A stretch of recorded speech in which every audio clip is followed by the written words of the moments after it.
Now in this video I'm going to show you how to use the Reposition tool, and what it does is it will move the gray sew zone to the area where you have moved your quilt. So in the process of quilting, you roll what's finished up onto the take-up roller and you expose what's unquilted. And so here on my screen, this red portion here is what has quilted, but I have rolled it up onto the take-up roller.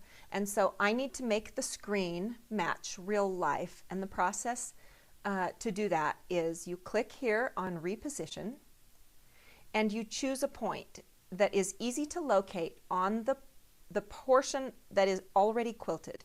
So you use the mouse to select the point on the screen or pattern to use as a reference point.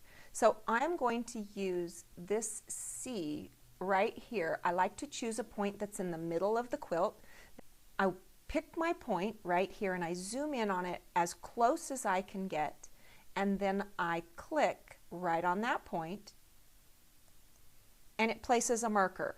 Now, without looking at the screen, I'm going to zoom out so that you can see the screen, but in real life, I'm not looking at the screen when I'm doing this part. I move my needle here so that it is directly over that point.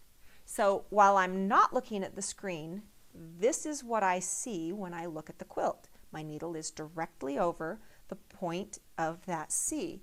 But you can see it is not directly over the point that I marked. So when I push Align to Quilt, you will see the sew zone jumps, and it will match up the point of the needle with the point on the quilt where I put the little marker. And now I can stitch out this next row. So I push Go. It tells me one or more of the patterns is out of this area. DQ and proceed. I say yes. It will turn the patterns that are not going to be stitched red, and it will stitch out only the green patterns.